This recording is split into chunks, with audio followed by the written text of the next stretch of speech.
Audio Jungle.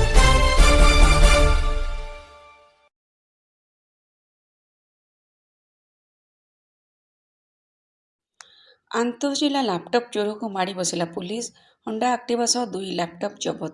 Khallikote ଥାନା police ଏକ ଆନ୍ତଃଜିଲ୍ଲା laptop ଚୋରକୁ ଗିରଫ କରି ତାଠାରୁ 2 କୋଟି ମୂଲ୍ୟବାନ ଲାପଟପ୍ ସହ ଏକ ହଣ୍ଡା ଆକ୍ଟିଭା ଗାଡ଼ିକୁ ଜବତ କରିବା ସହ ଖଲିକୋଟ ଥାନା ପରିସରରେ ଆୟୋଜିତ ଏକ ସାମ୍ବାଦିକ ସମ୍ମିଳନୀରେ ସୂଚନା ଦେଇଛନ୍ତି। ଗଣମାଧ୍ୟମକୁ ସୂଚନା ଦେଇ ଛତ୍ରପୁର ଏସ୍ଡିପିଓ ଚନ୍ଦନ କୁମାର ଘଡ଼ାଇ ଗତ 12 ତାରିଖ ଦିନ ଖଲିକୋଟ ଥାନା ଅନ୍ତର୍ଗତ ଲଙ୍ଗଳେଶ୍ୱର ଗ୍ରାମ ସତ୍ୟବ୍ରତ ଦଳାଇଙ୍କ ଘରେ କେହି ନଥିବାର ସୁଯୋଗ ନେଇ ଦିବା 9 ଘଣ୍ଟିକା ସମୟରେ ତାଙ୍କ ଘରେ ଥିବା ଏକ HP ଲ୍ୟାପଟପ୍, ଇୟରଫୋନ୍, ୱାଚ୍ ଓ ୱାଲେଟ୍ ଚୋରି ହୋଇଥିଲା। ଏନେଇ ଏକ ଏତଲା ଭିଜିପୁର ଫାଣ୍ଡିରେ ଦାଖଲ କରିବା ପରେ ପୁଲିସ୍ ଅନୁସାରେ ଏକ ମାମଲା ରୁଜୁ କରି ଏସ୍ଡିପିଓ ଓ ଚନ୍ଦନ ଘଡ଼ାଇଙ୍କ ତତ୍ତ୍ୱାବଧାନରେ ଥାନା ଅଧିକାରୀ ରମେଶ କୁମାର ପ୍ରଧାନ, ଭେଜିପୁର ଫାଣ୍ଡି ଅଧିକାରୀ ଦେବାଶିଷ ମିଶ୍ର, ଏଏସ୍ଆଇ ଅଭିମନ୍ୟୁ ପାଣ୍ଡେ, କନେଷ୍ଟବଳ ଧର୍ମେନ୍ଦ୍ର ରେଡ୍ଡୀଙ୍କୁ ନେଇ ଏକ ଟିମ୍ ଗଠନ କରି ବିଭିନ୍ନ ସ୍ଥାନ ଉପରେ ଚଢ଼ଉ କରି ସିସିଟିଭି ଓ ହିନ୍ଦୁସ୍ତାନ ଇଣ୍ଟେଲିଜେନ୍ସ ଓ ଟେକ୍ନିକାଲ ଇଣ୍ଟେଲିଜେନ୍ସକୁ ବ୍ୟବହାର କରି ସନ୍ଦିଗ୍ଧ ଅପରାଧୀଙ୍କୁ ଠାବ କରିବା ପାଇଁ ପ୍ରୟାସ କରିବା ପରେ କବିସୂର୍ଯ୍ୟନଗର ଥାନା ଅନ୍ତର୍ଗତ ଘୋଡ଼ାପଲାଣ ଗ୍ରାମର ମେଘନାଥ ଦାସ ଓ ଆଲୋକ ସାହୁ ଏକ ଚୋରା ହୁଣ୍ଡା ଆକ୍ଟିଭା ଗାଡ଼ି ବ୍ୟବହାର କରି ଗଞ୍ଜାମ, ଖୋର୍ଦ୍ଧା, ନୟାଗଡ଼, କଟକ ଓ ଢେଙ୍କାନାଳ ପ୍ରଭୃତି ଜିଲ୍ଲାମାନଙ୍କରେ ଘରେ ପଶି ଲ୍ୟାପଟପ୍ ଗୁଡ଼ିକୁ ଚୋରି କରି ବଜାରକୁ ବିକୁଥିଲେ। ପୋଲିସ କୌଣସି ସୂତ୍ରରୁ ଖବର ପାଇ କବିସୂର୍ଯ୍ୟନଗର ଥାନା ଘୋଡ଼ାପଲାଣ ଗ୍ରାମରେ ଚଢ଼ଉ କରି ମେଘନାଥ ଦାସକୁ ମାଡ଼ି ବସିବା ସହ ତାଠାରୁ ହୁଣ୍ଡା ଆକ୍ଟିଭା ଗାଡ଼ି ସମେତ ଆପଲ୍, HP, ମୋଟୋରୋଲା, ଲିନୋଭୋ ଭଳି 9 ଗୋଟି ମୂଲ୍ୟବାନ ଲ୍ୟାପଟପ୍ ଓ ଟ୍ୟାବ୍କୁ ଜବତ କରିବା ସହ ମେଘନାଥ ଦାସକୁ ଗିରଫ କରିଥିବା ବେଳେ ଆଲୋକ ସାହୁ ଫେରାର ହୋଇଯାଇଥିବା ପୁଲିସ ସୂତ୍ରରୁ ଜଣାପଡ଼ିଛି। ଜବତ ହୋଇଥିବା ଗାଡ଼ିକୁ ତାର ମାଲିକ ଦୀପିକା ରାୟ ନାମକ ଜଣେ ମହିଳାଙ୍କୁ ଥାନା ଅଧିକାରୀ ଶ୍ରୀ ପ୍ରଧାନ ଚାବି ପ୍ରଦାନ କରିଥିଲେ ଓ ଲଙ୍ଗଳେଶ୍ୱର ଗ୍ରାମର ଅଭିଯୋଗକାରୀ ସତ୍ୟବ୍ରତ ଦଳେଇଙ୍କ ଭାଇ ପ୍ରିୟବ୍ରତ ଦଳେଇଙ୍କୁ ଗୋଟିଏ ଲ୍ୟାପଟପ୍ ପ୍ରଦାନ କରିଥିଲେ। ଖଲିକୋଟରୁ ମାଧବ ବେହେରାଙ୍କ ରିପୋର୍ଟ। ଆମେ ହ୍ୟୁମାନ ଫୋର୍ସ ଆଉ ଟେକ୍ନିକାଲ ଫୋର୍ସ ଲଗେଇଥିଲୁ ଆଉ ବିଭିନ୍ନ ଜାଗାରେ ଆମେ ସିସି କ୍ୟାମେରା ଚେକ୍ କରିଥିଲୁ ଆଉ ଆମ ତଦନ୍ତରେ ଗଲା ଭିତରେ ଆମେ ଜାଣିପାରିଲୁ ଯେ ଏଥିରେ 2 ଜଣ ଚୋର ଯାହାଙ୍କର ନାଁ ହଉଛି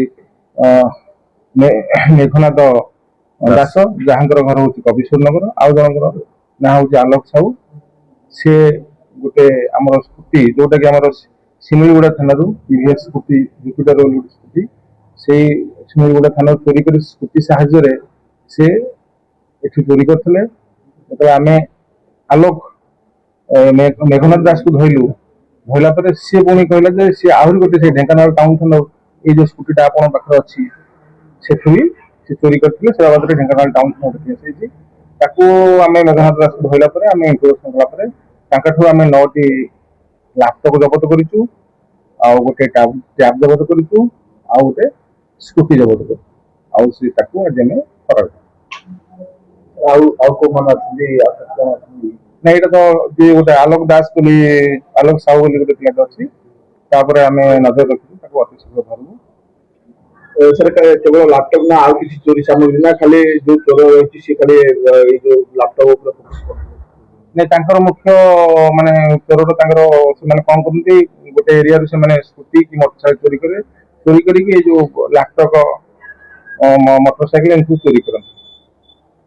ଟଙ୍କା ସୁନା ପ୍ରତି ସେମାନେ ଟଙ୍କା ସୁନା ସେମିତି କିଛି ନାହିଁ, ତାଙ୍କର ଗୋଟେ ୱାଲେଟ ଯାଇଥିଲା ସେଥିରେ ଅଳ୍ପ ଟଙ୍କା ଥିଲା।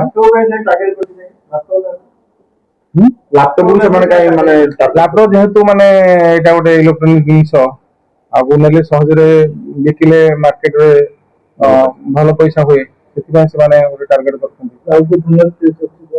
ସେମାନଙ୍କ ନାଁରେ ଆମର ଆମେ ଭେରିଫାଇ କରୁ, ତାଙ୍କ ସିଏ ଭେରିଫିକେସନ ଚାଲିଛି।